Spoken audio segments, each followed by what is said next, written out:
Sensei Brenton, quick, you must come and defend the podcast with your karate skills. Well, I don't know why you're putting on that funny voice, but okay, Nathan, I'll come join in. I didn't mean kick me in the chest, mate. Jeez. Welcome. Welcome to the podcast. Hey, Nathan, do you know what show this is? I think it's a show. I think it's called Classic. I'm still a little bit phased by you kicking me in the chest, but just a little bit winded. Just give me a minute, buddy. Maybe you do this. Yeah. Well, I'll let you brush off those ribs. But what I will tell you is that the show is called Classic Movie Banter, and it involves myself, one Brenton, and that guy, one Nathan, reviewing films that are older than 20 years. Yes. 20 years, which makes them classics. And then we throw in some banter and we let you guys know whether they're still worth watching and whether they stand the test of time or whether they will stand the test of the toilet. Yes, exactly. It was kind of weird the other day. I thought I had diarrhea, then I just shut out a copy of Silence of the Lambs. So I was like, fuck off. You shut out Emerald City, let's be honest. We can't just use Emerald City as our one punching bag. We've given Rotten to other films. I don't give a shit. That is the lowest of lows. Even Cats was more enjoyable than Emerald City. Wow. Let's be honest. It's a pretty shit movie. I think also because it was the first shit movie that we really did. Even though Animal House, which is the fucking thing I mind blanked on last week that we got a billion messages about. Duh. Even that one I bloody didn't like. So that's going to be my new punching bag, mate. Okay. Well, mine's not changing. Which is saying something because my punching bag has always been Cats for years, but it's still enjoyable. Nathan, what I was going to say is that I just had an idea live on air. Oh. This just got me. That's a first, isn't it? This is coming at you live, audience. I've actually been thinking. What a plot twist. And what I've been thinking about is, Nathan, it'd be pretty fun one day to do like a debate episode where we debate like the worst film we've watched on the podcast, or we debate like other, I don't know, like can you imagine I like this actually? Yeah. B versus N, I feel like there's potential. Can we do it like a shitty high school debate where we have first, second, third speaker, yes! but it's all just us? Yes, and definitely. we define the terms shit as, and we'll have a little bell as well for every time we run over. Definitely, and then you lose points. Oh my god, perfect. That'd be so good. My first point is we just do some shitty signposting. Oh, that'd be unbearable to listen to, but I love it. Brenton, perfect, mate. You've had your one idea for the year. Congratulations! Thank you, and it will probably never happen. No, I love it. It's really, really good. Speaking of good, the bad, and the ugly, we're not doing that film today. Although we should do a Western at some point. At some stage, yeah. We'll get there. We've got plenty of time. Actually, no. I've said to you on so many occasions, Brenton, this week we should do a Western, and you continually shut me down.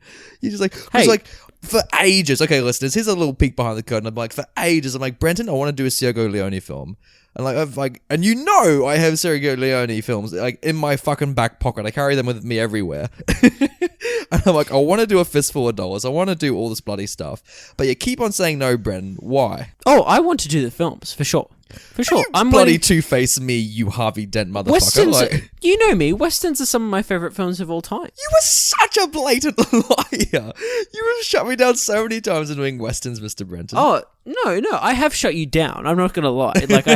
I have shut you down on those episodes. Just in terms of variety for the show and whatnot. But yeah, I agree. We should do a Western at some point. All right. You heard it here first, listeners. He said it on tape, which means it can't be undone unless I decide to edit it out, which I won't. No, today we're focusing on... Well, actually, speaking of Westerns, I must say we should talk... This film is probably one that influenced a lot of American Westerns.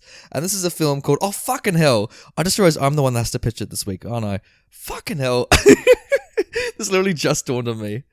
I mean, if you pitch this movie, it's like you pitch this movie and you pitch all the movies. You know what I'm saying? Oh, really? And you guys will know what I'm saying when I say the film we're talking about is Seven Samurai. Yes, if you can read the title of this episode, we're talking about a real classic, probably one of the classics, I think, that's in the film canon of the 20th century. So definitely, yeah. Yeah, I'm excited. You and I both have never seen this before. We're very, very blind going in. Quite literally, we had to take off we watched this film through Braille. That's how we did it. We did, yes. We did. And boy, we got some thrills. So, Brenton, I'm storming into your office in Tokyo, and I'm going to pitch you this movie. Okay. Oh, welcome into my office. Hello, we're in Tokyo. Don't walk through the paper wall. Jesus Christ. Look, what the kicking it down. Here's some wasabi, mate. Just put that in your mouth so activate your senses, mate. Here we go. All right. Here we go. It's Tokyo in the 50s. We're probably going to have the economic boom soon that Japan had post World War II. And you know what's probably going to fuel it? Probably. It's my film, Brenton. My name is... What is my name? I don't know what my name is. Miyazaki? I don't know. Kurosawa? One of them. I'm a famous Japanese director. You are Kurosawa. I am Kurosawa. Thank you. Okay, I'm Kurosawa. I nailed it. That's my name. Watashi no namae wa Kurosawa desu. And I'm here to bloody pitch you Seven Samurai. Okay. Imagine, Brenton, we're in... Okay. Forget the Japan you know today. We're in feudal Japan, okay? Oh. So okay. Imagine 16th century Japan, and it's pretty shit. There's bloody bandits running about. Villages are being flooded. The samurais that are meant to defend us, they might be drunk. Who knows? But the country's in chaos, and a group of bandits is like, "Hey, there's a village. Let's go, let's take this village." What? They're gonna take the village? The bandits? They're gonna take it. They're just gonna put it in a little bag and take it to the checkout aisle. They're taking it. Oh my gosh! Is it reduced? What's going on with this? Look, village? they're gonna steal it for the bloody food. All right, mate. Sit back down in your bloody floor chair, you Japanese person. Because I'm gonna tell you right now that they're gonna storm on in and they're gonna take that town, and they're gonna steal all the food. And the townspeople aren't too happy about it, so they're gonna enlist. Not one, not two, not three, but how many samurai, Brenton? 5.5. Damn it. 7, Brenton. There's bloody sibilance going on there. 7 samurai. And they're going to enlist these 7 idiots to try and defend the town. Maybe they succeed, maybe they don't. And maybe the whole film is them building up to this climactic battle between the samurai and the bandits. Mr. Producer, welcome to 7 Samurai. Oh, well, thanks for welcoming me. Now, just a quick question. Yes. You referred to the samurai as idiots. Yes. Is that warranted, would you say? Well, okay, here's my script. I've actually done a couple drafts, which I'll get into in How Do We Make This. But in this script, I've got a wise old samurai. I've got a drunk young samurai. I've got a samurai who just can't keep it in his pants. I've got a samurai who just loves hitting another samurai on the head with a shovel. Like, we got a whole mixed bag of fucking samurai in this script. Hey, I wasn't sure, but when you mentioned that 4th samurai, I'm in. Here's your funds. Let's make a movie. People should know this going into the movie that this is a genuine thing that happens. So yeah. Well done. That was a good pitch, I gotta say. Like, well done. You're welcome, mate. You're welcome. It may be remade to death in the future, but right now, this is the new film, 7 Samurai. Beautiful. I'm in. All right. So, Nathan, now that I'm in, can you Yes. tell me what you thought of your end product? Okay, here's the thing, Brenton. So you and I, we watched this together on a magical night at my place, and the film goes for 3.5 hours, so it took a long time for you and me to chew through it, and we may have had a glass or two as we were doing it, you know? We did. To have fun. Oh, this is the part where we both, like, look off into the distance and the memories just fade in, like... Oh, no, literally, that's what's happening. But can we also go on a little tangent while we're talking about while we watch this film? Go. Because whilst we were watching 7 Samurai, Yes. oh my God. Something happened, and we're sitting there, and suddenly the fire alarm goes off. Yes, the fire alarm in my bloody apartment goes off, and we're probably like just over halfway through the movie at this point. And like, I'm on the first floor of this building, and you and I kind of look around, and our neighbors who are also in the building, like, we can't really see anyone on the street just yet. So we're like, is this like a false alarm? Is there an actual fire? And so we're like, let's just pause the movie and see what happens. And so we go outside, and we're standing on the street, and eventually, like, all of our neighbors are outside, and it was this false alarm, and we were just standing there in our PJs, just being like, oh, so this is what all of our neighbors look like. Totally. But what's interesting was that we were umming and ahhing whether to actually leave. Which, by the way, kids, if there's a fire alarm that happens, you should leave the building immediately. You bolt out first. But the point was that we were like, well, this is probably a false alarm, most likely. And if it's not, well, we have this lovely balcony, seeing as we were on the first floor, that we can just jump onto the street off. So it was you and I, like, deliberately walking out, and we're just like, could we escape this burning building? Like, you know, is this okay? And then I love it because when we walk down, I'm like, wait, Brenton, let's just bring a snack just in case. And there's photos of Nathan and I in front of a fire truck holding salt and vinegar chips. And also like the little packets that you put in like children's lunchboxes, because that's all I had in my house. It's like we were standing amongst all these neighbors on the street, and then you and I just fucking holding these packets, like, oh, this is kind of fun. And one of the neighbors was like these like European backpackers, and they had this like big booming speaker with them. And they were just kind of like having a little bit of a dance in the dark. And dude, they were drinking hard. Like they were drinking the spirits. They were going for it. And there's us standing with our salt and vinegar chips next to the fire truck, like having a grand old time as well. And it just kind of, it added to the experience of this film. It was great. And it's funny because like we walked back in and we happened to see this old Japanese couple shouting at the firefighters that they got woken up at like 11 o'clock at night to watch this movie. Like, to exit the building. And we're like, oh, this is a little bit weird. It's like, it was so funny. Yeah, they weren't happy. They weren't happy at all. But Nathan, it was a moment that led to another moment, aka this podcast, because now we have to tell the audience what we thought of this film that we were so rudely interrupted during. We were.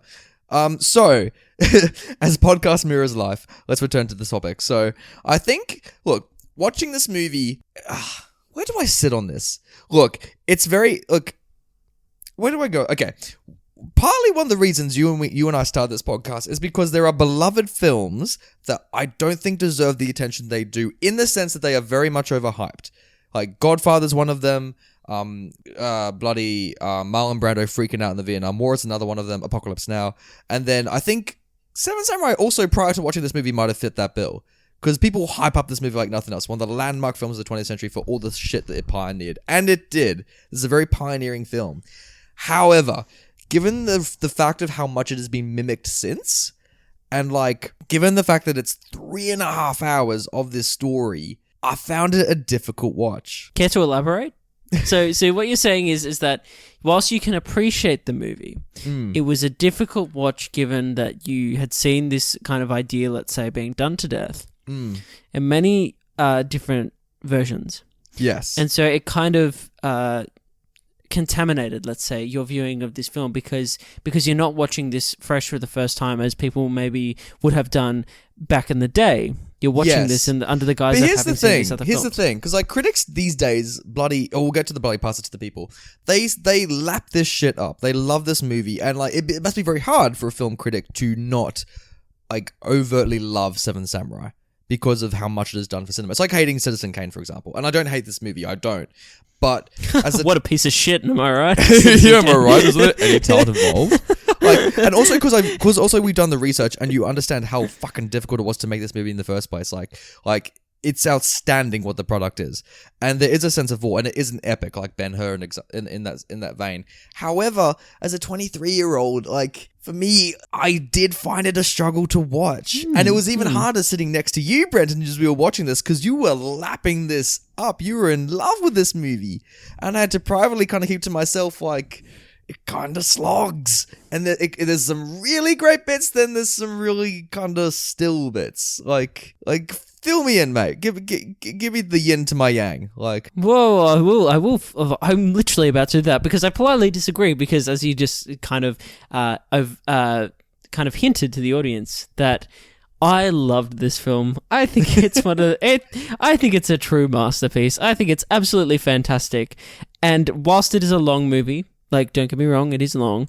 I was not really, if I'm being honest, I was not in the mood to watch this when we sat down to watch it. I wanted to watch it, but I wasn't in the mood, and I was like expecting a real slog and not to enjoy myself. And this film grabbed me by the balls. No, it grabbed me. It grabbed me by the hairs of my chest and gently guided me towards salvation. Oh my god.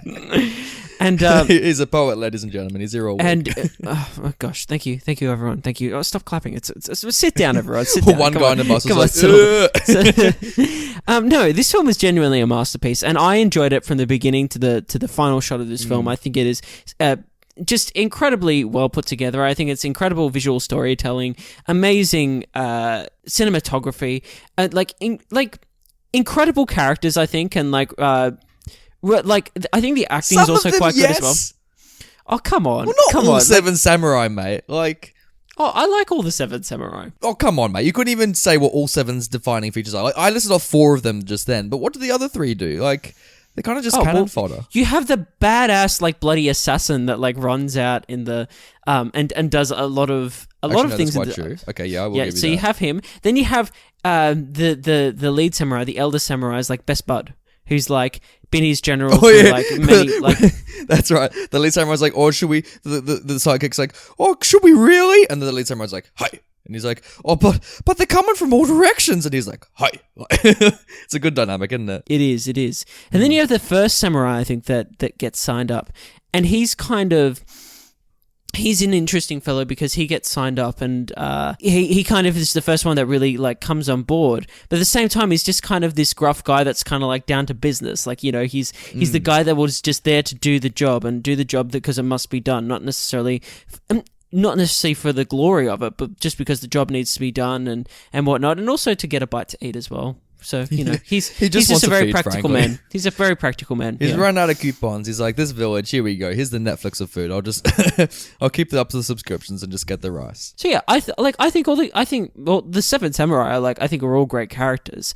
I think that if we were going to talk about weaker characters, I think some of the villagers might be a bit weaker. Yeah, I really didn't care for the romantic subplot of this movie. Sure. Because the whole premise of this film, like, it goes for 3.5 fucking hours. It builds up to, like, this final battle where the bandits invade town. And the lead up to it is kind of like the samurai getting to know the villagers, trying to train the villagers, you know, getting to know the samurai a bit better, and kind of putting together a battle plan and all that kind of stuff. And then the tension builds. And it's good building of tension. I get along with that. And there's some other skirmishes happen in between. But one of the subplots is that one of the samurai... I don't think this is a spoiler mentioning this plot exists. It's one of the samurai kind of falls in love with one of the female villagers who has to be in hiding because her father's like, oi, being a girl means you're going to get attention. Don't do that. And she's like, okay. And during this movie, every time I cut to them, I felt like it really grinded to a halt. Like, we invested in the romance. I thought it was great, and I liked how it ended too. Yeah. Okay, I was a fan of that part of it. I was like, yeah. But like, I don't know. It felt like, I don't know. There was some logical gaps in it I wasn't too much of a fan of. But I guess because I don't know much about the society, about like what, you know, medieval Japan, how it operated and that kind of stuff. Like, it's kind of all assumed. What I do love is the world building though, even though I just said that. Like, I like how you see the samurai rituals that they do. I like how, like, they establish their own moral codes and, like, the repercussions if they break them and that kind of stuff. And I also like that the Seven Samurai really don't get along. Like you can tell the second the job is done, they want to get the fuck out of that village. Like, totally. Like, and I like in this. I think this film is structured really well. I like that it's in 3 acts. I like the first act, we build the team, so to speak. Like, we find each of the samurai and we bring them into the fold. The second act is kind of preparing the village for this onslaught, preparing the villagers, and then the third act is obviously the climax, which is the battle itself. Yeah, and you know, one great thing about the battle that I really commend the film for is that it's not just one big battle. It comes in waves. So, like, you get a little bit of bandits, and then there's a little bit of calm, but then you get another wave of bandits, and then there's a little bit of calm, and it kind of just builds, like, it's like a video game almost. Like, the waves just keep on building until they're fucking flooded with bandits, and they're like, shit. Totally. Yeah, I really enjoy this film. I think it's so, like, even though, like you said, we've seen so many versions of this story being told over the years, for me, like it doesn't, that kind of all fades away when I watch the mastery of this filmmaking, and it makes it, for me, it's a fresh take, honestly, on this kind of, on this kind of, even though it was the first one, for me, it's like, it's such a breath of fresh air, because I feel like there's more depth to this and more at stake in this than some of the other, like, I'm just going to reference, for example, because it's the most recent one, The Magnificent Seven, which came out a couple years ago. Oh, have you seen that one? Yeah, with Denzel Washington. Oh, how was that? I mean, it's all right. It's fine. Yeah, I hear it's fine. Like, just perfectly fine. It's fine. It's you know, it does the job. But then I watch something like this, and I'm just taken away into this world and into the lives of these characters, and just some of the framing choices, some of the way the scenes are kind of structured and done is like very. Yeah, I remember you and me when we were watching this. We kept on looking at each other, and we were like, "That's damn good framing." Like, and we never do that. Like, we've watched like Scorsese and stuff. We've never been like, oh yeah, like it's damn good framing. It's just, it's intelligent too. Like, it's all connected. Like, in a way, it's so connected, man. No, but it is. It's like, it's connected to this story in the way it's being told, and so like it's not just fancy, smancy, artsy for the sake of being it. It's actually there to show you something and draw you into something that you might have not have looked at before if it was just like the close-up. Like some of the close-ups in this film are just incredible. Like there'll be the close-up on the character that you're focusing on, but you're also focusing things on background in the foreground as well. He loves doing that, doesn't he? He loves having like foreground action but also background action, and it kind of like bounces them back between the same thing in the same frame. It's just incredible, and it's all like there's always something happening and it's all connected and you're learning. I felt like a student watching this, and not necessarily like a student of film or a student of acting or anything. Yeah. But it was kind of weird that you rocked up in your school uniform, but yeah. yeah. My blazers were on, my badges were in, I was ready to go. No, like it's like a lesson in the story of this film. It's like each piece is like being unfolded and being fed to you in just like the perfect way, and so that each piece of information that you're taking in is coming in this steady stream. So I was just always invested, if that makes sense. Yeah, and like I'm with you. Like I was invested, but as we got into it, especially after the Act 1 break, where they finally come to fucking together. I got in it, and I'm like, okay, I care about these characters, but like the lead up to it was so long. Like you could have easily chopped out an hour of this film, and I think I would have loved it a lot more for it. And it's not only the length that really makes me not head over heels about this. I thought the fight choreography was kind of a mixed bag. Like you can blatantly see, like especially when they have like their swords out and they're finally actually clashing with the bad guys, you can see them blatantly miss, but you'll still hear the clinging sound effect, and the guy will fall down. Like that actually, like for me, it. I know this sounds weird. Like I kind of get what you're saying. I get that they have the stupid wooden spears and are like the bamboo spears, and they're going at each other and whatnot. But at the same time, like I was very impressed by the scope of this film, and I was really impressed by those battle scenes as well. To be honest, like it was because it captured this like chaotic kind of energy, like in like all those fight scenes. I think because the film production itself was so chaotic. So when Kurosawa was just like, just roll, and everyone's just going apeshit on screen, he's like, all right, that'll do, and he just moves on to the next shot, and he's like, oh, bandits, man. He's just like, so yeah, I was really captured by these fight scenes and drawn in for whatever reason. Yeah, it's funny because there's so many iconic shots in this movie, and when you see them, you're like, and you're like, this is where it came from. That like, it does make you giddy for it. Maybe I am wrong. I am wrong. Like it's so good. It's like it's hard. It's actually hard to critique it because it is like there's nothing they could have done at the time to make it better. Is what I'm saying. Like I think the acting is great. Like the special effects for what they are. Like they're good. Like it's why am I not loving this? I think I don't know. Like it's also got a simple premise. Like the plot is so simple. Like apart from the romantic subplot, that's it. The rest of them is just training for the battle. What isn't it? I'm just trying to. I really do think that length will stop a lot of people. I'm just trying to think. Like I really do think it. I do know there are cuts of this film that exist. You might know this too, where it's a lot shorter.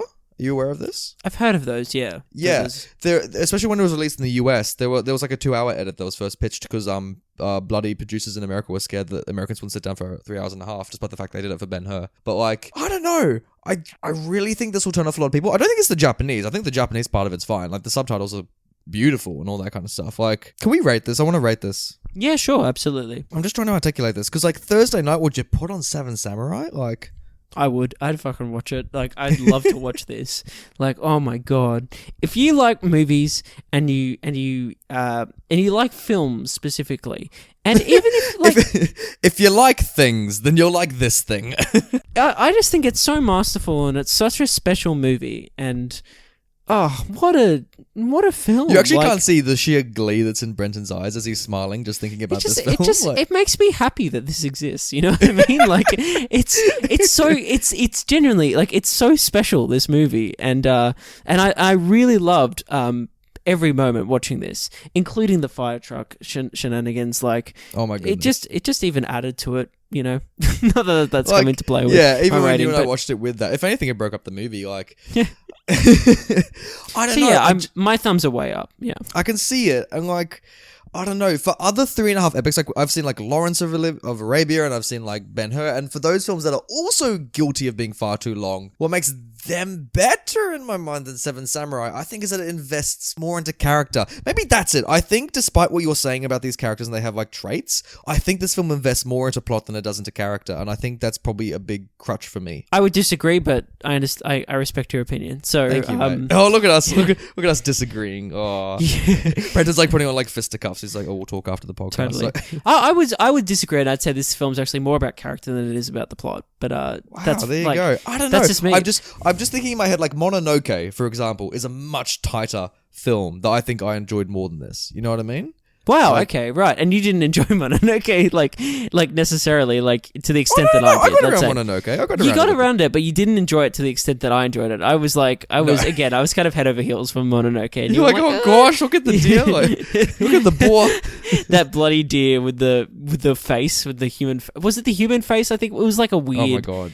Oh, that was so fucking weird. If we had what stills this movie back then, that would have stolen the movie by far. Let's be honest. We should just do like an episode of just like retro stills of just like the past like 40 eps. Dude, do you remember when do you remember we watched that? I remember when that thing turned around and I just was like, what? You and I both looked at each other on the couch like, the fuck is this thing? Like, what are the Japanese smoking? Like, like I don't know. What did I want this film to have more? I think I wanted them maybe to be more action in it, or maybe like, I don't know. What am I rating it? Thursday night. If there's a shorter cut you can find, then yes. Who's this movie for? Like movie fans, I suppose. It's pioneering, but these days I've seen films do it better. I don't know. I'm so on the fence about this, Brenton. That's totally fine, dude. Like if it didn't get you, like, you know what? I couldn't watch it again. Sure. I and think if that's it what's didn't going to get swing me you, over that's the fence. totally like your personal like opinion. Like it's I'm just trying to articulate it for our listeners. Yeah. Like, if they're wondering if they should listen to you or me, obviously probably you, because I'm an idiot.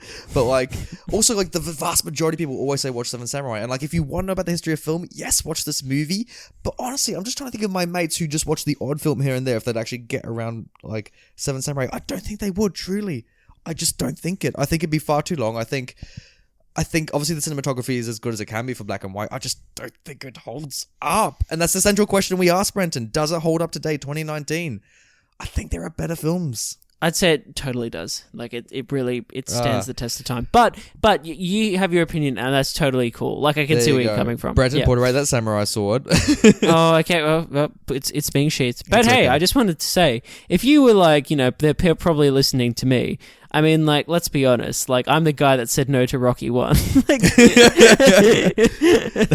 that's very true. That's very, very, very true. Oh yeah, like there's no like common. If any listeners actually following us over the episodes, there's like no common thread between our opinions. Like, I still like for me, like it's fine. You're saying like no to this, but like.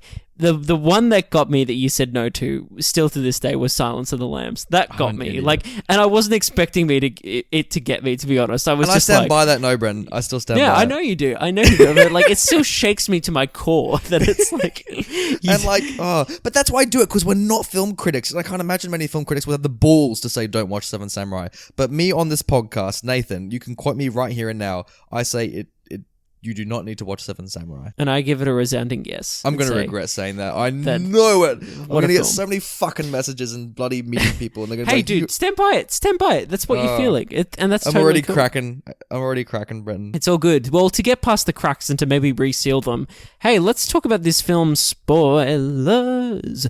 Nothing but spoilers. Spoiler this movie. Okie dokie. So, okay, knowing Brenton on this podcast, knowing the way that you operate, I'm guessing straight out of the gate you want to talk about the climactic scene, don't you? No, I don't. Oh, you don't? All right. I want to talk about a climax in the film, but I want to talk about a very specific climax in the film. Mate, take it away. Since you're the one like bloody drawing the saliva over my house, you start it, mate. All right. Can we talk about the scene that introduced badass like Agent Smith over here, that badass like ninja dude that just runs off in the night and brings back the gun? No, let's talk about him and his introduction and his standoff with one of the samurais in this town. Yes. And this scene where they stand apart from each other and they have like this duel, and they strike each other, and the samurai, like the composed samurai, wins. And the other guy goes, no, but I struck you. He says, yes, you struck me, but with my strike to you in this area, you would have died in one blow. And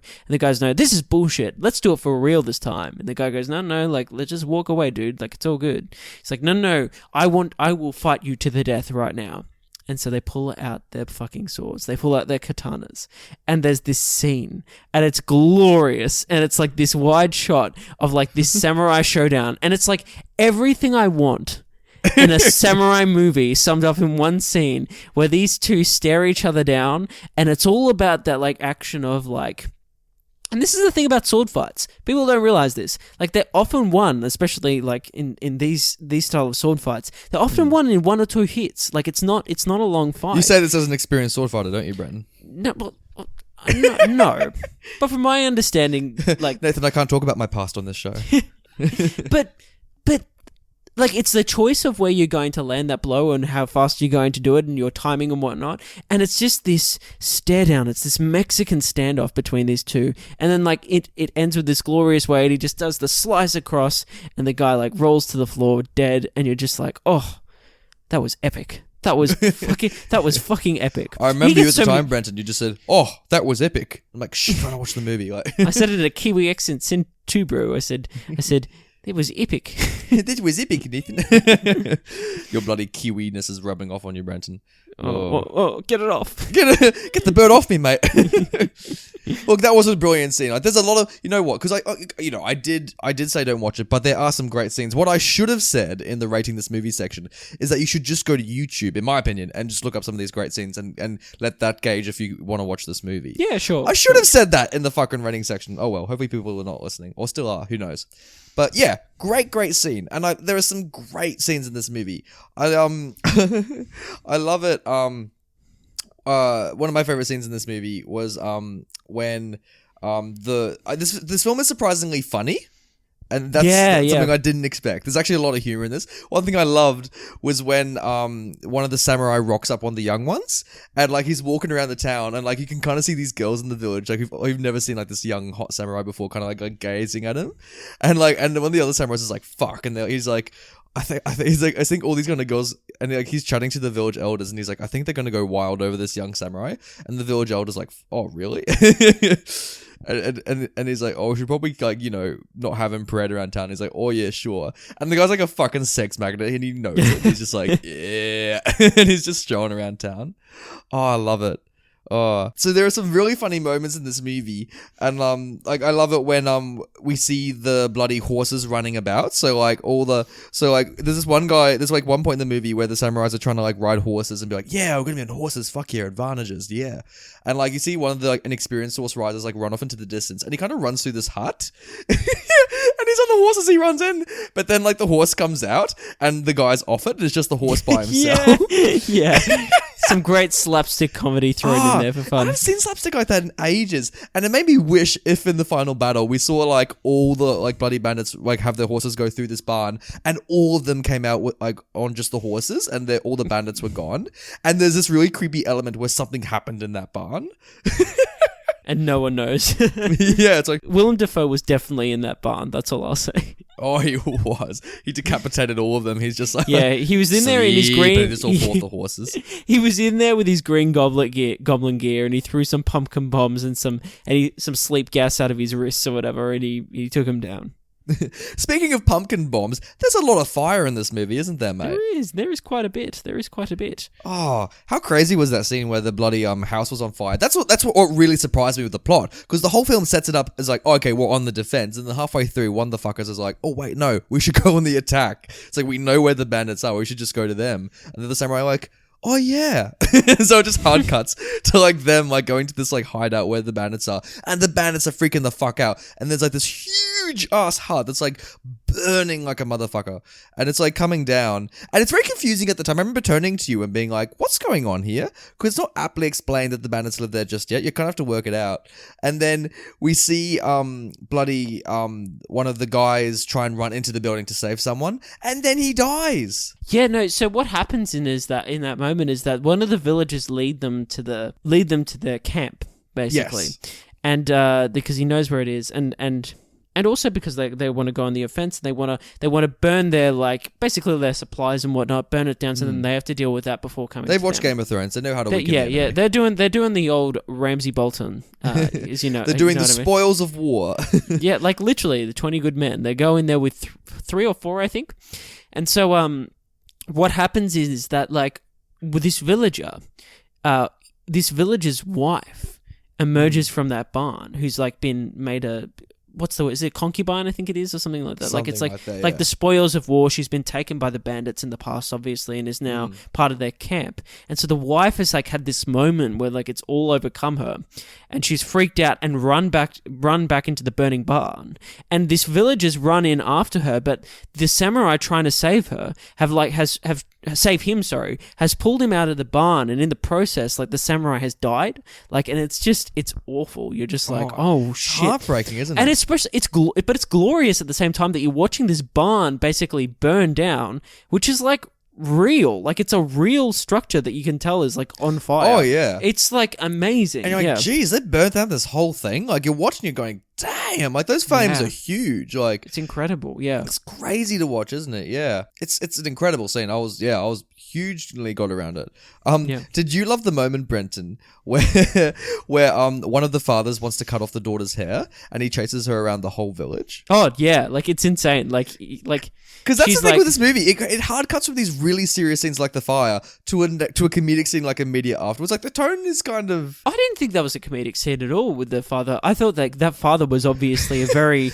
I thought he was so seriously. I couldn't stop laughing because I just would have thought because you have no context to it. The scene starts with the father chasing around this daughter. You presume it's a father-daughter, by the way. You just see this man chasing this young woman around town with a fucking sword. And you're trying to work out what the hell is going on. And then one of the samurai says to the other samurai, he wants to cut her hair, And then I'm thinking, why the hell did he not just explain it to the daughter? Because he does though. He goes into the barn and she's there and she's just had a bath or whatever, and he's the father's just standing there with a sword. And he's like, yeah, I'm going to cut that hair off now because you need to look like a boy. And she's like, what the fuck? And she bolts, and then they run through the town. And it's Breakfast at Tiffany's was actually inspired by that after Audrey Hepburn had her bath. What are you talking about? Audrey Hepburn, just what was removed from that movie actually was just Audrey Hepburn running around the house, and Bloody's English teacher was running around with a sword saying, I just want to cut your hair, Audrey Hepburn. Oh my god. Oh my god. Yeah, those deleted scenes that we've seen from Breakfast at Tiffany's, man. Yeah, of course. Watch out. You wouldn't believe it. Ricky Rooney. And I still kind of don't. But yeah, I thought that was quite a serious scene because and let's talk about that dad for the moment. What a interesting fellow. Let's just start off by saying that. Someone that is so, I think, is coming with the right intention. Obviously, he wants to look after his daughter, protect his daughter.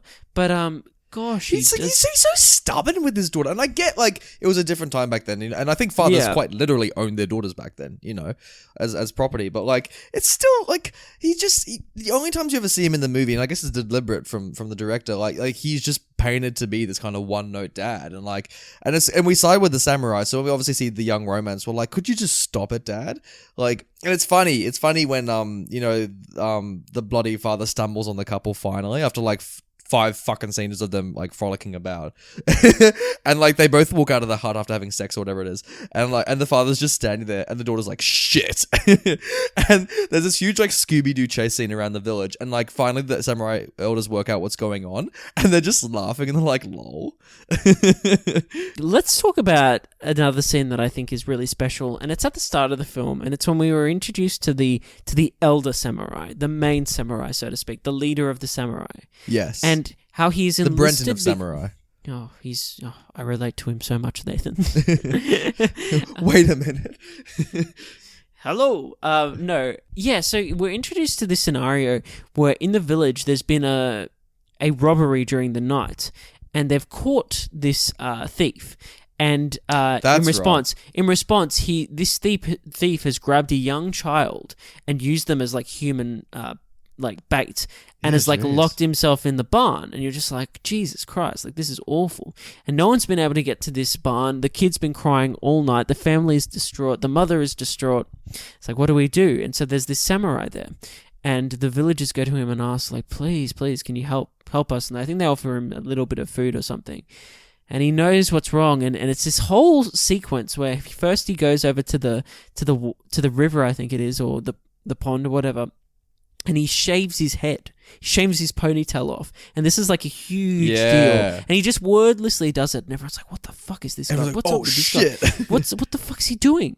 And then he goes to the barn slowly, and he just says, "Hi, I'm a monk, and I've brought these 2 bowls of like rice balls, I think they are, to you, like because the child must be hungry, you must be hungry, and I'm just being as an act of kindness." And so he passes these things in, and again, it's the similar to the scene I was talking about before, in that there's this slow build, but there's still this tension through the whole thing, and it's silent, and it's just this one shot of this barn and this guy, this samurai, like standing near it and kneeling near it and crouching near it, and then suddenly he just bloody fucking like runs in there and like jumps into action mode. He bloody Kill Bills it, doesn't he? Yeah, and we don't see the aftermath of or like anything that happens. We just see the shot of the barn that just stays on it, and then the thief comes out slowly and just dies like on the ground. Like, and it's glorious. Like, You're just like, it's the most badass thing I've ever seen. And then the village goes a bit nuts, and they show their kind of like vengefulness, which they kind of is alluded to during the film. They get this body, and they're like, oh, this fucker, or whatever. This guy, yeah. They'll start kicking it, and you're like, everyone calm down, like he's already dead. Yeah, but yeah, I just thought that was a great sequence as well.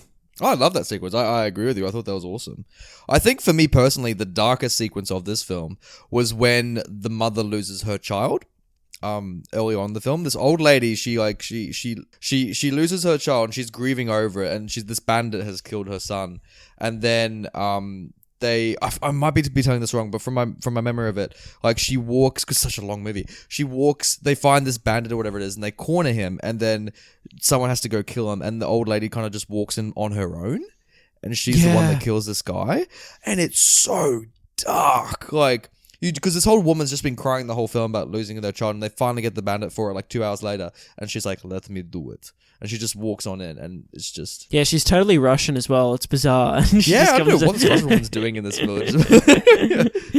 Oh god, yeah, like that was a super dark sequence and super like powerful. You're like, oh man, like full on. Man, I was just it's very very dark. Yeah, so and then what do you think of that final battle scene, Brenton?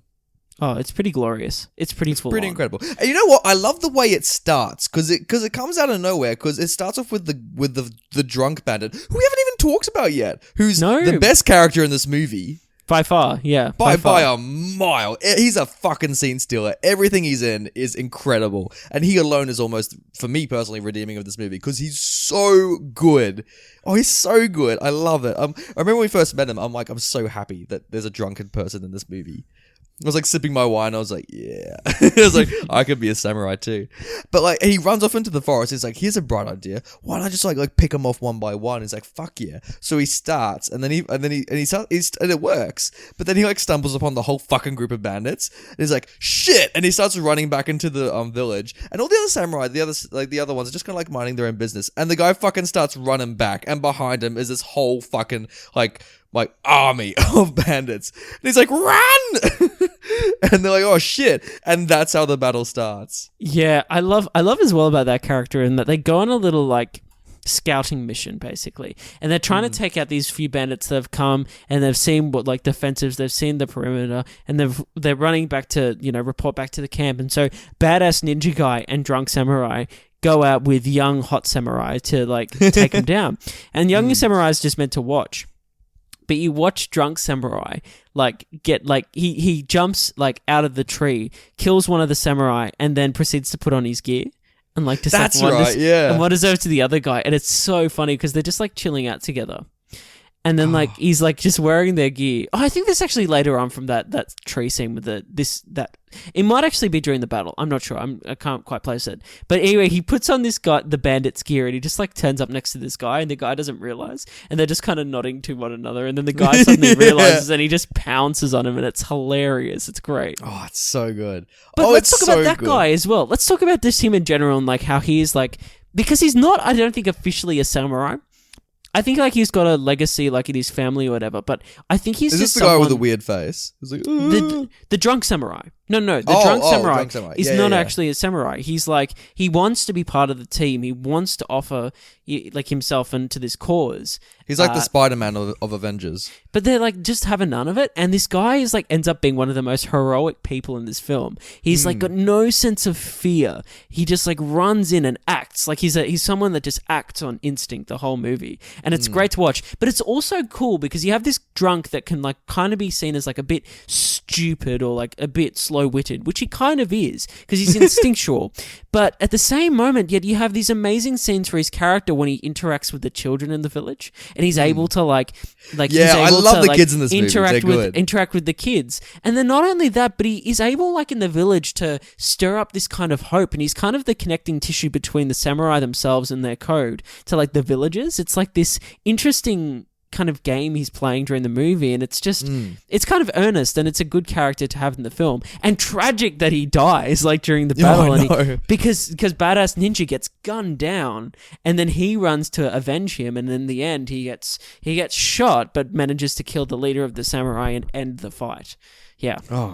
Great character. Amazing. Like It's amazing. I love this character. I really do. I thought I thought his arc was amazing, especially because the other samurais don't really have much of an arc themselves. I think he definitely gets the most growth out of all this. So definitely, if it's probably him and the youngest one, I'd say.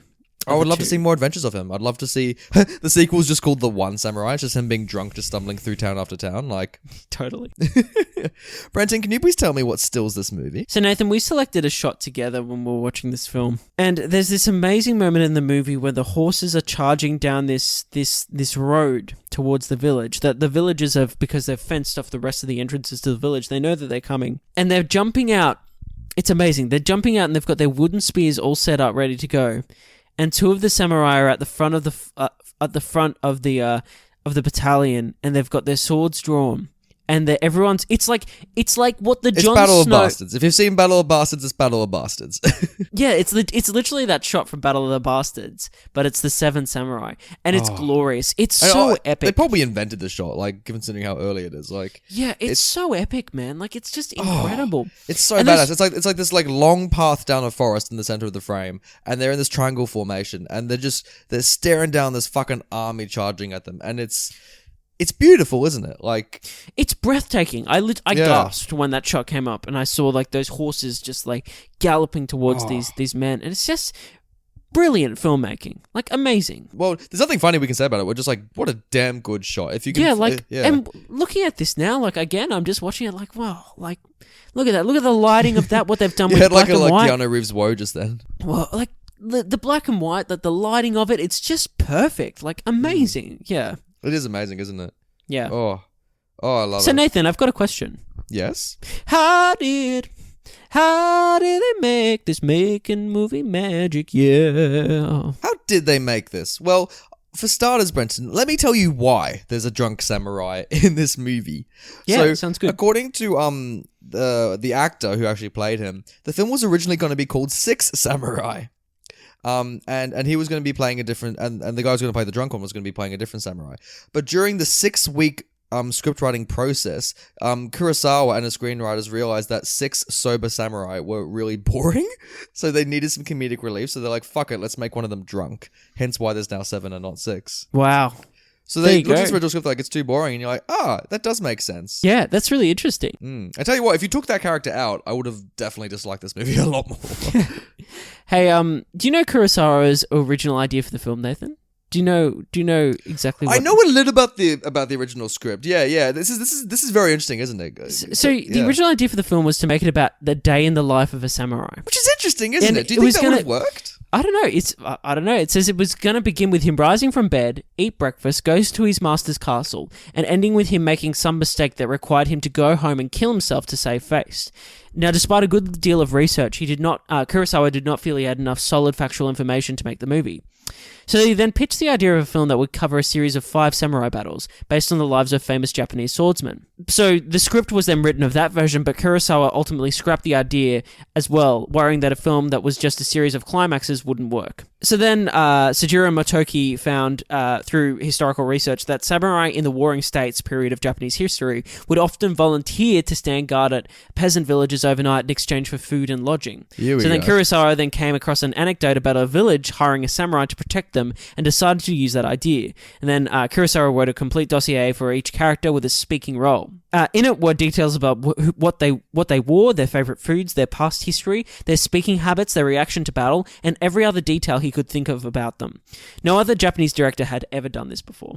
Like, in terms of character, like that's amazing. That's the thing. Like, this film pioneered so much, and I love hearing about these drafts because you realize how radically each different iteration of this movie was to itself. Totally, yeah. Like, he grinded this thing until it was perfect. Like, for example, with the writing, Roger Ebert, the great film critic, he speculated that the sequence that introduced the leader, where he shaves off the top knot and that kind of stuff, you know, to be that monk and all that, he actually says that's probably the origin of that practice. So this is the first movie to actually do that, and now every other movie where the character has a ritual haircut, that's because of Seven Samurai. It was the first movie to do that.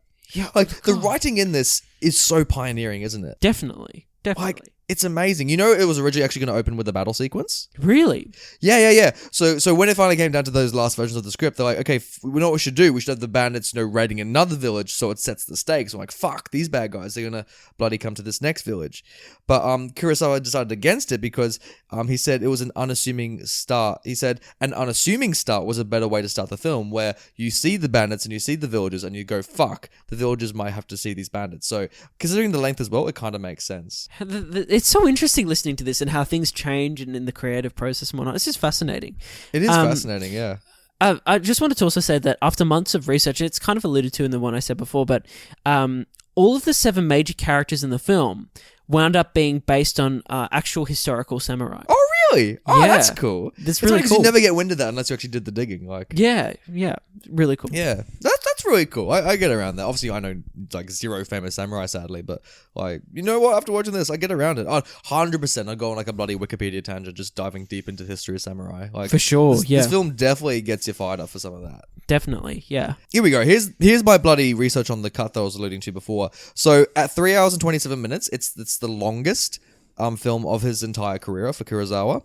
Toho Studios originally cut 50 minutes off this version when screening it for American distributors, for fear that no American audience would actually watch it. So there does exist this shorter version, and that's the one I'm very curious to see if it actually holds up and if it makes me warm to the movie.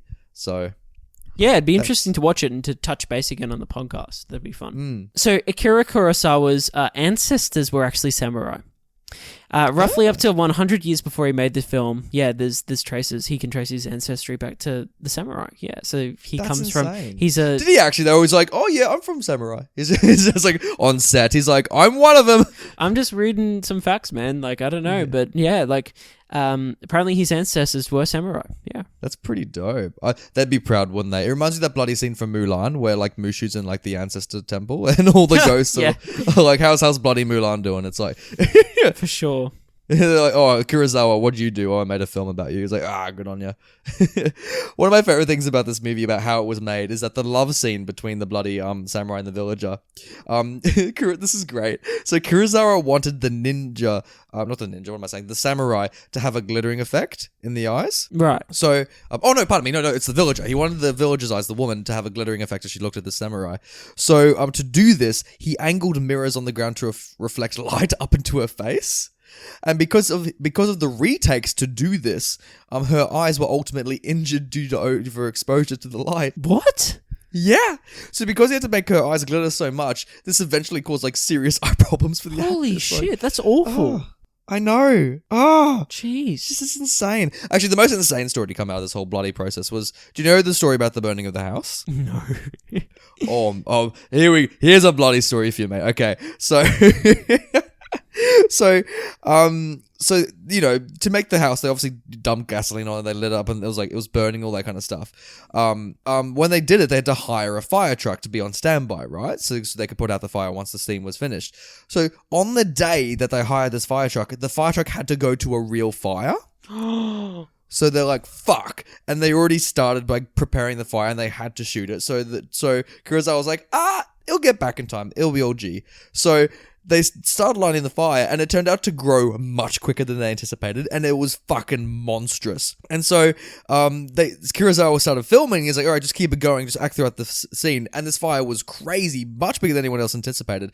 And because it was so big, the roof collapsed, and a rush of hot air was like swept the whole bloody film set, and it severely burned Kurosawa's windpipe. And and as this was all happening, the fire truck finally rocked up at the last minute, and as it did, he was like crying when it rocked up to take out this fire. Jesus. I know, isn't that crazy? Movie magic, man. Like, oh my god. Movie magic, yeah. So hey, let's look at this film's poster. Alrighty. Hey man. Yahoo! Wahoo! Hey man, I gotta put it out there. I know that you said last week that was one of the most glorious posters you'd ever seen. And it is. But this shit needs to be on my fucking wall, like instantly. This is extraordinary. Framed. This is incredible. This is high art. This poster. Oh, beautiful. Wow. Like everyone at home, just or wherever you are, please just Google like Seven Samurai poster. It's the Japanese poster. And it's this beautiful like mirage of just of the villages and the hillside, and you can see all the bloody banners coming over the top of the hill. And in the center of this poster is it the drunk samurai? It's the drunk samurai. He's front and center. He take up like a third of the poster, and he's just holding up his sword in fucking victory pose. And he looks like a stallion, like he's about to just like charge into battle. Like, and there's this beautiful Japanese text everywhere. Like, oh. I think this is one of my favorite posters, like, if not my favorite poster we've had on the podcast. And I agree. I think spoke way too soon, didn't I? It's absolutely incredible. Like, beautiful. Like, well done. Well done, whoever did the... You can't touch it. Oh, yeah, just amazing. Yeah. Well done. So title talk. Title talk.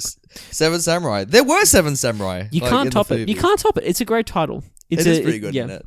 The alliteration's perfect. It's iconic. Like, you couldn't touch it. It would have been funnier if it was called like Six Samurai and One Drunk One.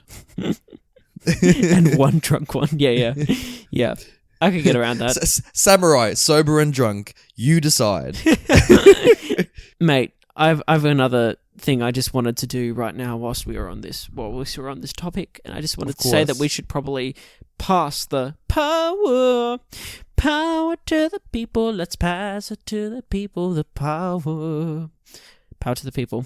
So if you need any more evidence that I'm a bloody idiot who has the wrong opinion, mate, one need no look further than the Rotten Tomatoes score for Seven Samurai. What is it, Brenton? Mate, this is a first for me. This is actually incredible. This critical response on the Rotten Tomato meter for Seven Samurai is 100%. It's perfect. Fucking hell. It's a perfect movie. It's a perfect movie. And the audience score. The audience score is a bit lower. It's 97%. Still pretty good.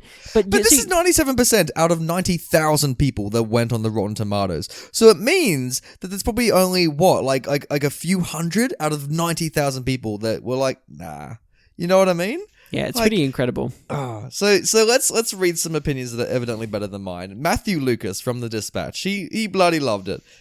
And he wrote, the stunning final battle is quite possibly the most thrilling and perfectly executed action sequence ever committed to film. I mean, it's pretty outrageous. I'm not gonna lie. It's pretty awesome. Damn good.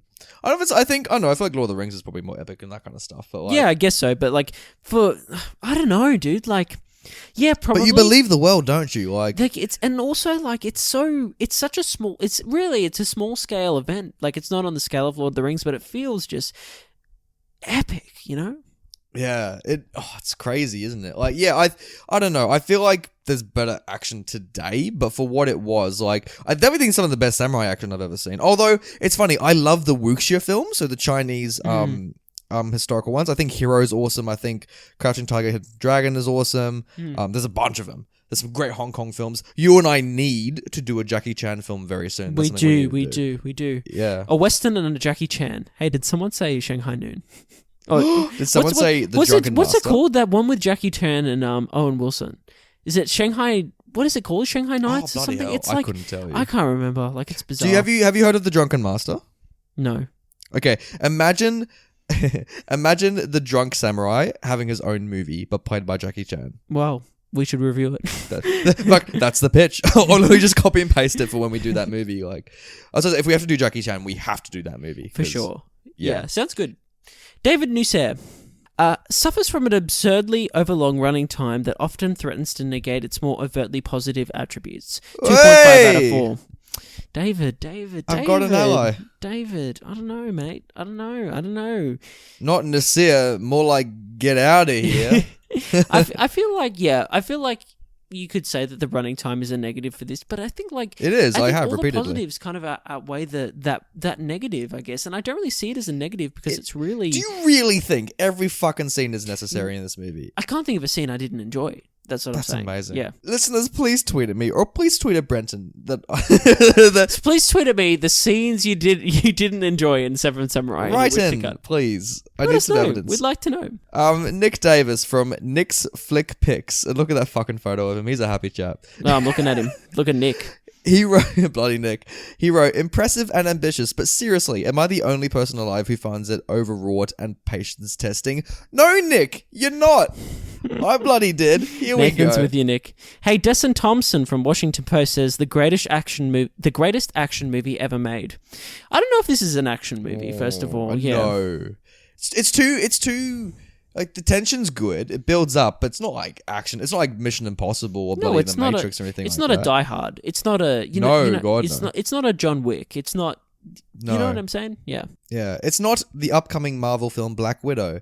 It's who knows? Maybe when this episode ages, there'll be a good reference to make. But no, like, there's a lot better action films, I think, personally. Theum P says... 5 stars, first of all.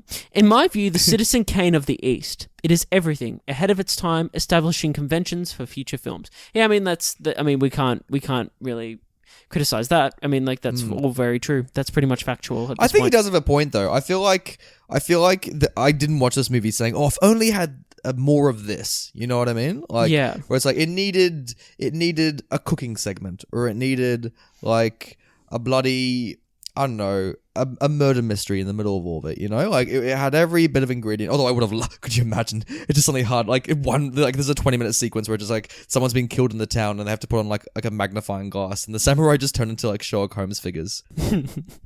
I would have loved that. That would have been great. Like a simultaneous plot of like, that'd be a great movie of a bloody like action thriller and then like a murder mystery happening simultaneously in the film. Nathan, you should go make it. Mate, I'm going to write that movie. That'd be good. Bloody Ethan S. wrote 5 stars. A movie that is too good to be a movie. And yet it is a movie, Ethan S. It is. What was it we were saying last week about like bloody Thingo was like the most movie we had watched? Like Escape from New York? Like, yeah. I feel like this doesn't feel like a movie. This feels like we've literally been like plomped into like medieval Japan and are just witnessing this shit, you know? Yeah. Yeah, for sure. I agree. Maybe Ethan became inspired to become a samurai. Have you seen the Kill Bill movies? I have. Yeah. How do you think their take on the samurai action compares to this? I mean, it's a bit giddy and cheesy and fun. It's maybe that's what I wanted. Maybe I wanted the Tarantino kind of hyper-realized samurai action rather than the well-mannered like methodical kind of samurai shit. I don't know. Yeah. MC Hammer maybe wrote this review. Who knows? But MC wrote 3 stars. Death kills heroes and fools. Sure. I think it's a quote from the film, isn't it? Oh, okay. I thought that was just like a little like cookie he just wanted to like share amongst the group. I think it might be. I'm not sure. Otherwise, if it's not, that's quite random and sure. Well, actually, no, it probably is a line from the movie because like it does sound like something one of the samurai would say. And it's true. Death does kill heroes and fools. Death, hey, all men must die. Oh, sorry to bring that up again, guys. Aaron G, 2 stars. Just skip to the final battle, which is a masterclass in action direction. However, there is a big hole in this movie as far as I'm concerned, and that is the lack of an actual human villain. Nathan, I want to say something here. I don't think a film needs a good actual human villain to be a great movie. Like, I don't think it's a necessity. Does this film need a great human villain, do you think? I was going to say, however, that might be it. Maybe that's what I was missing. I don't mean like a mustache twirling kind of muhaha kind of villain. But even like a boss of the bandits, even, you know what would have really made this film richer? If you cut to the bandits and we saw them having their own strategy and their own tactics, but how they were going to attack the village. But I guess it's what you want to focus your film on. I just don't think it needs it. It doesn't need it, but maybe like, I don't know. The bandits were all kind of synonymous with each other. It would have been nice, even if the film made us empathetic as to why they were invading these towns in the first place. Like, I feel like it could have been more richer and complex than that. I mean, I get your point. I mean, the only real scene we get from the bandits' perspective is that first scene of the film, which is when they arrive and they say, "Hey, we're going to invade this place as soon as the the crops can be harvested. We're going to go there and we're going to get it all. They're like, yeah, sounds good. We're off. And they have a bit of an argument about it, whether they're going to attack now or attack later. That's about it. Yeah.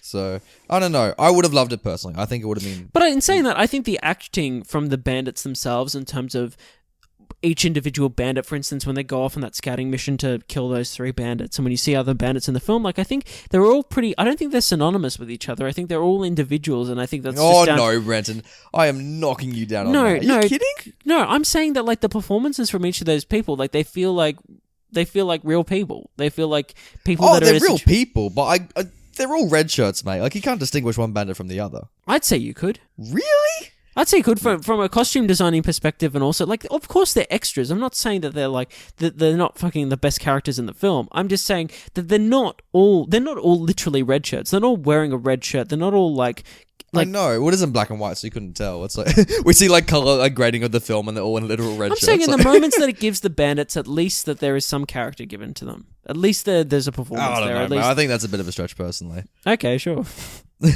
Brenda's just throwing out flowers in all directions for anything that's bloody Seven Samurai. Which brings me to Gene B, the last of the people, who wrote 5 stars and said, "What are my top 22 films?" What are the other 21? Jesus. Yeah, what a bizarre number. Maybe this is number 22, why it's in the top 22. Sure. It's like, you're in my top 13 friends. It's like, oh, okay. Wonder what number I am. Hey man, that was seven. That was what was that, Brendan? I've become the drunk samurai. That was 7 Samurai. What a film. What yeah, you know what? It is a film, isn't it? It is a big film. It definitely is. It's the big mama of Japanese films. I'm glad we could have this I'm glad, fucking hell, we're definitely at the end of the episode. I'm glad we could have this discussion and that we could disagree and still have I feel like a good discussion about this, and even though we're on opposite ends of the spectrum, I think we kind of had made this a fun episode in itself. It was cool. Yes, I completely agree. I've actually just come... You know what? As a sign of our friendship, I'm just going to pass over this bowl of rice, because obviously you must be hungry, Brenton. Thank you, Nathan. Thank you. Just put it down on the... Yeah, I'll grab these chopsticks and I'll start... That's right, bitch. 7 Samurai that.